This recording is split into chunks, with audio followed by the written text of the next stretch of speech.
Welcome to all my students in my this class of geography. In this video I have tried to explain you some basics of geography so the class student especially from class 6 to 11 could be able to understand the geography subject clearly. So let's start this video. So the first thing that I have explained is the latitude and longitude. हमको पता है कि पृथ्वी का आकार Z shape का है, गोलार्ध है. मान लीजिए कि ये हमारी पृथ्वी है और पृथ्वी का शेप गोल है.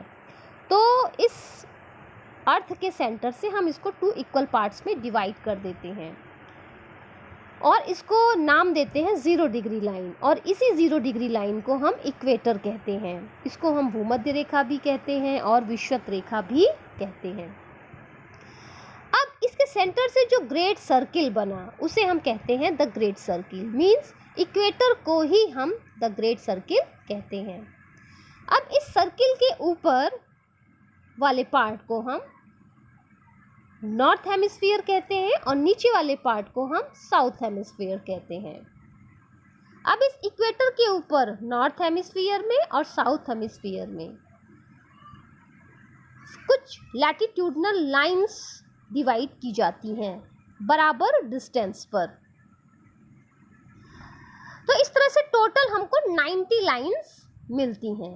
लेकिन 90 लाइन जो मिलती है मीन्स जो 90 डिग्री पे जो लाइन हमें मिलती है वो एक बिंदु के रूप में होती है और इसी बिंदु को हम नॉर्थ में नॉर्थ पोल कहते हैं और साउथ में इसी तरह जो 90 डिग्री पर जो लाइन मिलती है वो एक बिंदु के रूप में होती है. तो साउथ में इसी बिंदु को हम साउथ पोल कहते हैं. अब हर 1 डिग्री पर हमको एक लैटिट्यूडनल लाइन मिलती है. हर 1 डिग्री पर हमको एक लैटिट्यूडनल लाइन मिलती है. तो टोटल हमको कितनी लाइन मिली? टोटल हमको 90 लाइंस मिलती हैं.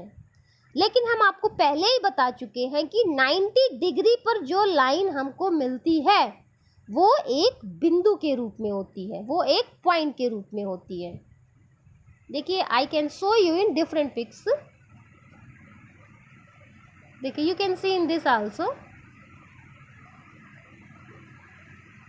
अच्छा, तो अब आपके माइंड में ये क्वेश्चन आ सकता है कि how we would know that latitudinal lines are on every 15 degrees और इट इज़ ऑन 20 डिग्री. कि हम ये कैसे जानेंगे कि जो लैटिट्यूडनल लाइंस हैं वो 15 डिग्री पर हैं, 20 डिग्री पर हैं. तो इसको जानने का हमारे पास एक इजी स्टेप है. हम क्या करते हैं कि इसके सेंटर से फ्रॉम द सेंटर ऑफवर्ड हम इसके सेंटर से एक एंगल ड्रा कर लेते हैं 15 डिग्री का या 20 डिग्री का. इसके सेंटर से किसी भी डिग्री का हम एंगल ड्रॉ करेंगे और तो ये पूरी लाइन हमारी क्या कहलाएगी? लैटिट्यूडनल लाइंस कहलाएगी. आप देख सकते हैं यहाँ पे 15 सेंट्रल से हमने इस डायग्राम में शो किया है. I have shown in this diagram कि सेंट्रल से हमने देखिए एक 15 डिग्री का कोण बनाया है और यही लाइन फिर सीधे देखिए चली गई है. लैटिट्यूडनल लाइन चली गई है 15 डिग्री पर. ठीक, अब लेकिन आपको हम पहले ही बता चुके हैं कि 90 डिग्री पर जो लाइन हमें मिलेगी, 90 एंगल पे जो लाइन हमें मिलेगी वो एक बिंदु के रूप में होगी जिसको कि हम साउथ पॉइंट कहते हैं या साउथ पोल कहते हैं. नॉर्थ एंड साउथ पोल कहते हैं दोनों तरफ इक्वेटर के. तो टोटल नॉर्थ पोल से हमको 89 लाइंस मिलेंगी और साउथ पोल से हमको 89 लाइंस मिलेंगी. अब हम देखिए, आप देख रहे हैं ना 88, 89. ठीक, अब ये देखिए तो इस दोनों 89 लाइंस को हम प्लस कर देते हैं और एक लाइन हम ऐड कर लेते हैं जो इक्वेटर की लाइन है उसको हम ऐड कर लेते हैं. तो 89 प्लस 1 तो टोटल हमको कितनी मिल गई? टोटल हमको 79 लाइंस 179 लाइंस मिल गई. और याद रखिए कि the distance between 2 latitudinal lines की 2 लैटिट्यूडनल लाइंस के बीच का जो डिस्टेंस होता है वो 111 किलोमीटर होता है.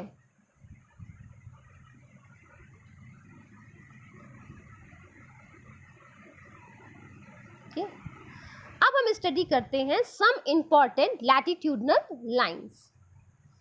हमको ये अच्छी तरह पता है कि जो पृथ्वी है वो अपनी धुरी से 23.5 डिग्री झुकी हुई है, टिल्टेड है अपनी धुरी से। हमारी जो पृथ्वी है अपनी धुरी से 23.5 डिग्री झुकी हुई है, और इसी झुकाव के कारण हमारे पास हमको 4 इम्पॉर्टेंट लैटिट्यूड हमारे पास आए, यानी कि हमको 4 इम्पॉर्टेंट लैटिट्यूड मिले, 4 इम्पॉर्टेंट लैटिट्यूड लाइंस मिली।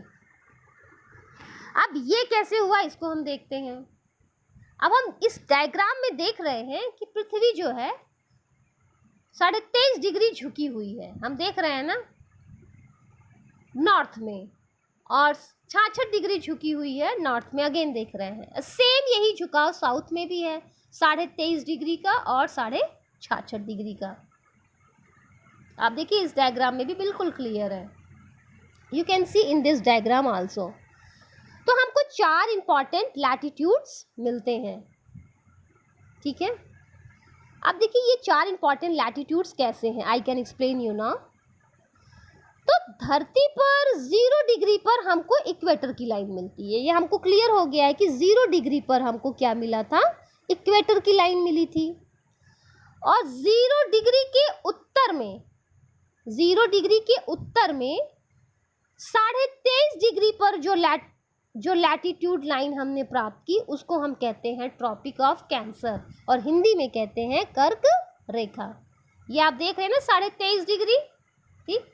तो 23.5 डिग्री, तो 0 डिग्री के उत्तर में मीन्स नॉर्थ हेमिस्फीयर में 23.5 डिग्री पर जो लैटिट्यूड लाइन हमको मिली उसको हम बोलते हैं ट्रॉपिक ऑफ कैंसर, हिंदी में बोलते हैं कर्क रेखा। और 0 डिग्री मीन्स भूमध्य रेखा, मीन्स इक्वेटर के 0 डिग्री दक्षिण में 23.5 डिग्री पर जो लैटिट्यूड लाइन हमको मिली उसको हम कहते हैं ट्रॉपिक ऑफ कैप्रिकॉर्न, मीन्स जिसको हिंदी में बोलते हैं मकर रेखा। यानी कि उत्तर में 23.5 डिग्री पर जो हमको लैटिट्यूड लाइन मिली उसको हम बोलते हैं ट्रॉपिक ऑफ कैंसर, और दक्षिण में 23.5 डिग्री पर जो लैटिट्यूड लाइन मिली उसको हम बोलते हैं ट्रॉपिक ऑफ कैप्रिकॉर्न, ठीक। अब इसी तरह अब देखिए, अब उत्तर में हमें जो 66.5 डिग्री पर हमें जो सर्किल मिला, उत्तर में यानी नॉर्थ में हमें 66.5 डिग्री पर जो हमें सर्किल मिला उसको हम क्या कहते हैं, उसे हम कहते हैं आर्कटिक सर्किल, उसको हम बोलते हैं आर्कटिक सर्किल, ठीक। आप देख रहे होंगे आर्कटिक सर्किल, ये देख रहे हैं। और इसी तरह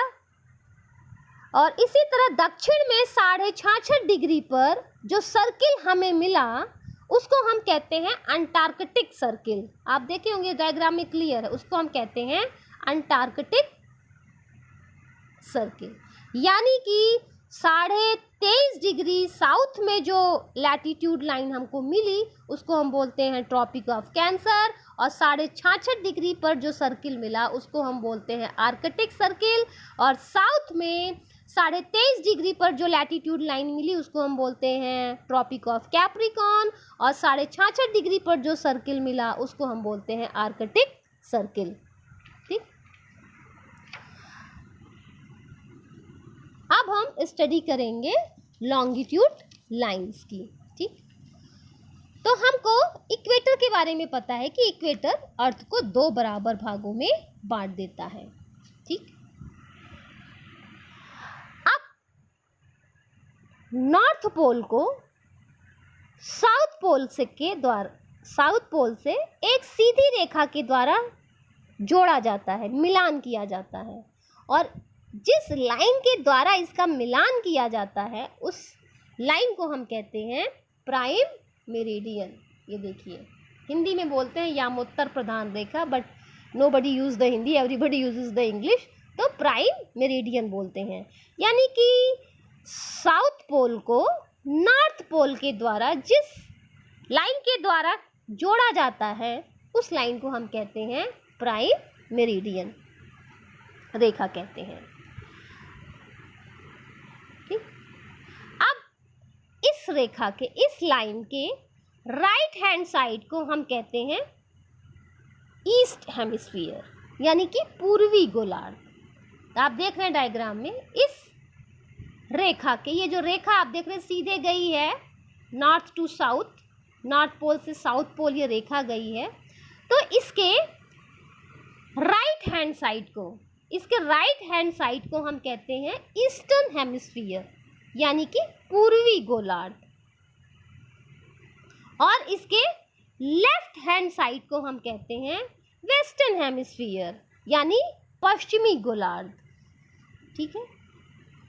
अच्छा, अगर मैं आपसे ये कहती हूँ कि जहाँ ये रेड सर्किल आप देख रहे हैं, कि अगर मैं आपसे कहूँ कि मैं यहाँ पर खड़ी हूँ, तो मैं कहाँ पर खड़ी हूँ? मैं कहाँ खड़ी हूँ? मैं उत्तर पश्चिमी गोलार्ध में खड़ी हूँ। ये जो रेड सर्किल बना है, मान लीजिए कि ये मैं हूँ और मैं यहाँ पर खड़ी हूँ, तो मैं कहाँ खड़ी मानी जाऊँगी? मैं खड़ी मानी जाऊँगी उत्तर पश्चिम हेमिस्फीयर में, उत्तर पश्चिम गोलार्ध में। तो ऐसे आप अपनी स्थिति बता सकते हैं कि आप कहाँ खड़े हैं। सभी लॉन्गिट्यूड लाइंस उत्तरी ध्रुव को दक्षिणी ध्रुव से मिलाती हैं। जितनी भी लॉन्गिट्यूड लाइंस होती हैं, लॉन्गिट्यूडनल लाइंस होती हैं, वो नॉर्थ पोल को साउथ पोल से मिलाती हैं। तो टोटल डिग्री होती है एक सर्किल की 360 डिग्री। एक सर्किल में जो टोटल डिग्रीज होती हैं वो 360 डिग्री होती है। तो 180 लाइंस जो हैं राइट साइड होती हैं, वह 180 लाइंस लेफ्ट साइड्स होती हैं। क्योंकि उत्तरी ध्रुव को, नॉर्थ पोल को उत्तरी ध्रुव को दक्षिणी ध्रुव से जोड़ती है। ठीक है, खींची जाएगी। तो 180 लाइंस राइट साइड की तरफ से, वह 180 लाइन लेफ्ट साइड की तरफ से खींची जाएगी। क्योंकि ये उत्तरी ध्रुव को, ये जो लाइंस खींची जाती हैं, ये 180 डिग्री पर आपका राइट एंड लेफ्ट साइड दोनों तरफ खींची जाती हैं। क्योंकि ये क्या करती हैं, ये उत्तरी ध्रुव को दक्षिणी ध्रुव से जोड़ती हैं। नॉर्थ पोल को साउथ पोल से क्या करती हैं, ये जोड़ती हैं। तो इसका मतलब ये हुआ कि ये आपस में पैरेलल नहीं होती हैं, ये आपस में समानांतर नहीं होती हैं। जबकि लैटिट्यूडनल लाइंस पैरेलल होती हैं, समानांतर होती हैं, लेकिन लॉन्गिट्यूडनल लाइंस पैरेलल समानांतर नहीं होती हैं। तो उससे हमें ये पता लगता है कि लॉन्गिट्यूडनल लाइंस आपस में पैरेलल नहीं होती हैं। अब लॉन्गिट्यूडनल लाइंस के बीच की दूरी ध्रुव पर, मतलब पोल्स पर 0 होती है। लॉन्गिट्यूडनल लाइंस के बीच की दूरी पोल पे, क्योंकि पोल पे तो भाई 0 है, तो पोल पे क्या होता है, इनकी जो दूरी होती है वो 0 होती है। बिकॉज यहाँ पर आकर सब क्या होती है, मिलती हैं। तो जितनी भी लॉन्गिट्यूडनल लाइंस हैं वो पोल्स पर उनके बीच की दूरी 0 होती है, क्योंकि यहाँ पर आकर सब आपस में मिल जाती हैं। जबकि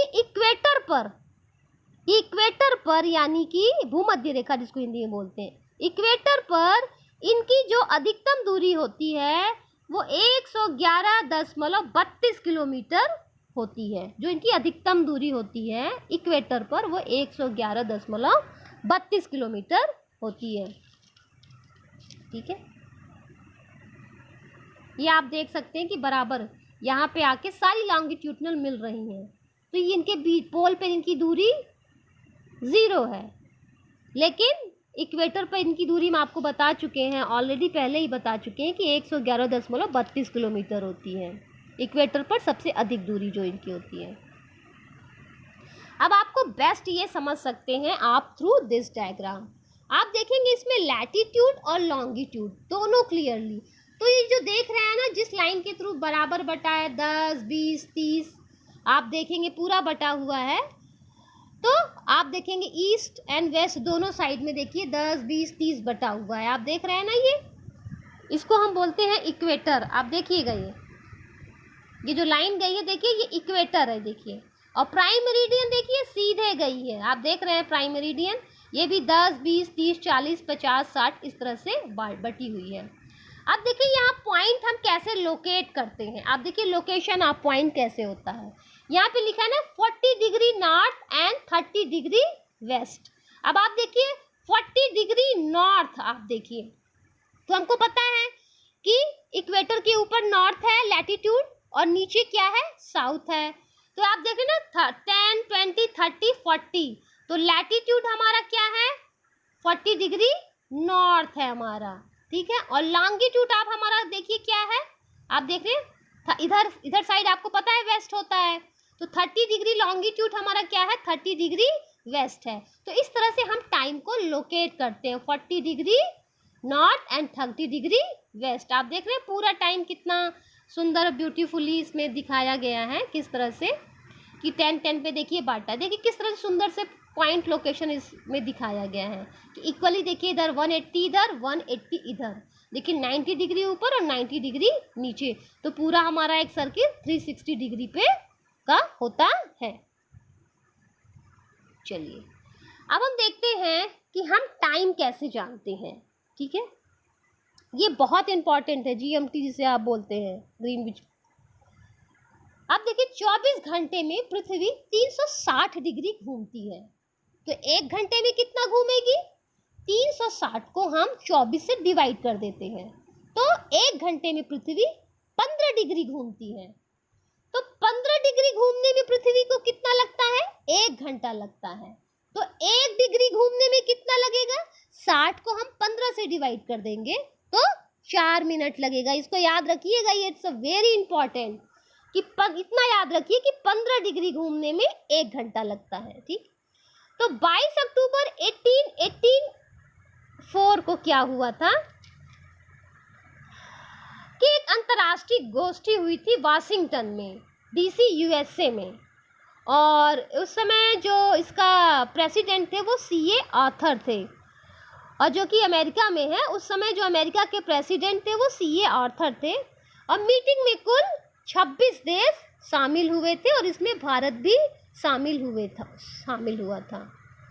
तो इस मीटिंग में ये डिसाइड हुआ था कि जो 0 डिग्री हमारी लॉन्गिट्यूडनल लाइन होगी वो हमारी प्राइम मेरिडियन लाइन होगी। आप देख रहे हैं ना, जो 0 डिग्री लाइन हमारी होगी वो हमारी प्राइम मेरिडियन लाइन होगी। अब इसी रेखा के ऊपर अब देखेंगे जो 0 डिग्री लाइन है ये हमारी प्राइम मेरिडियन लाइन होगी। इस मीटिंग में ये डिसाइड किया गया, ठीक है। और इस रेखा के ऊपर लंदन नामक शहर स्थित है। आप देखेंगे इस रेखा के ऊपर लंदन नामक शहर स्थित है। लंदन में एक ग्रीनविच नाम की जगह है, ठीक है। लंदन में एक ग्रीनविच नाम की जगह है जहां पर कि रॉयल वेधशाला है। आप देखेंगे रॉयल वेधशाला, ठीक है। इस रेखा के ऊपर लंदन नामक शहर स्थित है, जो हमारा प्राइम मेरिडियन है इस रेखा के ऊपर लंदन नामक शहर स्थित है। और लंदन में एक ग्रीनविच नाम की जगह है जहां पर कि रॉयल वेधशाला है। इस वेधशाला में तारों व समय का अध्ययन किया जाता है। इन दिस वेधशाला they do the study of stars and time। यहाँ पर डिसाइड किया गया कि अगर हम लॉन्गिट्यूडनल लाइन के ईस्ट में बढ़ेंगे तो समय बढ़ेगा। यहाँ पर ये डिसाइड किया गया कि अगर हम लॉन्गिट्यूडनल लाइन मतलब इस जो प्राइम मेरिडियन है हमारा, जो लॉन्गिट्यूडनल लाइन है हमारी 0 डिग्री पर, 0 डिग्री पे जो लॉन्गिट्यूडनल लाइन है जिसको कि हम ग्रीनविच लाइन कहते हैं, जिसको प्राइम मेरिडियन कहते हैं, इसके अगर हम पूरब में बढ़ेंगे तो समय बढ़ता जाएगा, और अगर इस रेखा के पश्चिम में हम चलेंगे तो समय घटता जाएगा। कहने का मतलब ये है कि हम लॉन्गिट्यूडनल लाइन के ईस्ट में बढ़ेंगे तो समय बढ़ता जाएगा देशांतर रेखा की डिग्री के अकॉर्डिंग। और अगर इस रेखा के पश्चिम में चलेंगे तो समय घटता जाएगा लॉन्गिट्यूडनल लाइन के डिग्री के अकॉर्डिंग। अब आप इसको ऐसे समझिए, ठीक है, कि अगर आप 0 डिग्री पर खड़े हैं, ये देख रहे हैं ना, अगर आप 0 डिग्री पर खड़े हैं, ठीक है, और दिन के 3 बज रहे हैं, अगर आप 0 डिग्री लॉन्गिट्यूडनल लाइन पर खड़े हैं, ग्रीनविच जिसे बोलते हैं, वहां पर आप खड़े हैं और दिन के 3 बज रहे हैं, तो 15 डिग्री लॉन्गिट्यूडनल लाइन पर कितना बज रहा होगा? तो हमको तो पता है कि 1 घंटे में पृथ्वी 15 डिग्री घूमती है, मीन्स हम 1 घंटा क्या करेंगे, जोड़ देंगे। कहने का मतलब ये है कि ईस्ट में हम जोड़ते हैं और वेस्ट में माइनस कर देते हैं। कि अगर हम 0 डिग्री पर खड़े हैं, 0 डिग्री लॉन्गिट्यूडनल पर खड़े हैं, प्राइम मेरिडियन पर खड़े हैं, और उसमें दिन के 3 बज रहे हैं, तो 15 डिग्री, 0 डिग्री से 15 डिग्री पर कितना बज रहा होगा? तो हमको पता है कि 15 डिग्री जो है पृथ्वी 1 घंटे में घूमती है, तो हम क्या करेंगे, 1 घंटा ऐड कर देंगे, यानी कि जब 0 डिग्री पे 3 बज रहा होगा तो 15 डिग्री पर कितना बज रहा होगा, 4 बज रहा होगा। उसी तरह 30 डिग्री पर कितना बज रहा होगा, 5 बज रहा होगा, यानी कि हम 1-1 घंटा प्लस करते जाएंगे। इसी तरह मान लीजिए कि अगर हम 0 डिग्री पर खड़े हैं, 0 डिग्री लॉन्गिट्यूडनल लाइन पर खड़े हैं, प्राइम मेरिडियन पर खड़े हैं, और दिन के 3 बज रहे हैं, ठीक है, और हमको वेस्ट में 15 डिग्री पे जानना है कि कितना बज रहा है, तो हमको पता है कि वेस्ट में हम 1 घंटा, वेस्ट में हम माइनस करते हैं, तो हम 3 में से 1 माइनस कर देंगे, तो यानी कि वहाँ पर कितना बज रहा है, वहाँ पर 2 PM बज रहा है। यही फार्मूला है दुनिया के विभिन्न देशों के टाइम के बारे में जानने के लिए, यही बेस्ट फार्मूला दिया गया है। देखिए मैंने खुद से भी एग्जाम्पल एक बनाया है कि जो हमारा GMT है, ठीक है, GMT जो हमारा प्राइम मेरिडियन जिसको बोलते हैं green meridian time, prime meridian time, आप उसके 180 डिग्री लाइंस ईस्ट में होती हैं और 180 डिग्री लाइंस वेस्ट में होती हैं, तो हमने 15-15 डिग्री पर बांटा हुआ है, 15, फिर 30, 45, 60, फिर 75, इस तरह करके 100 डिग्री इधर है, 180 डिग्री इधर लाइंस है, आप देखेंगे इसके, ठीक है। अब मान लीजिए हमको ये जानना है कि यहाँ पे कि 120 डिग्री पर कितना टाइम बज रहा है, ठीक है। अगर यहाँ प्राइम मेरिडियन पे GMT पे दोपहर के 12 बजे हैं और हमको 120 डिग्री पे ये जानना हो कि कितना टाइम बज रहा है, तो हमको पता है कि 1 घंटे में पृथ्वी 15 डिग्री घूमती है, तो 120 को हम 15 से डिवाइड कर देंगे, तो कितना आएगा, 8 आएगा। तो यहाँ, और हमको पता है कि ईस्ट में हम प्लस करते हैं, तो क्या होगा कि हम 12 में 8 को प्लस कर देंगे, यानी कि कितना बज रहा है वहाँ पे बज रहा होगा 8 PM, ठीक है। अब इसी तरह हमको वेस्ट में जानना हो कि अगर यहाँ पे दिन दोपहर के 12 बज रहे हैं और वेस्ट में 120 डिग्री पर कितना बज रहा होगा, तो हम 8 माइनस कर देंगे, तो कितना बज, 12 में से हम 8 माइनस करेंगे तो कितना आएगा, 4 AM, यानी कि वेस्ट में 4 AM हो रहा होगा और ईस्ट में 8 PM हो रहा होगा। तो इस तरह से हम दुनिया के विभिन्न देशों के टाइम को कैलकुलेट करते हैं। अब जब आपकी समझ में ये पूरा ज्योग्राफी का बेसिक समझ में आ जाएगा, तो आपको ज्योग्राफी जो आपको 9 to 12th क्लास में पढ़नी है उसको समझना बहुत आसान हो जाएगा। होप आप सबकी समझ में ये वीडियो आएगा, और अगर नहीं आता है तो you can call me at any time. Thank you everyone.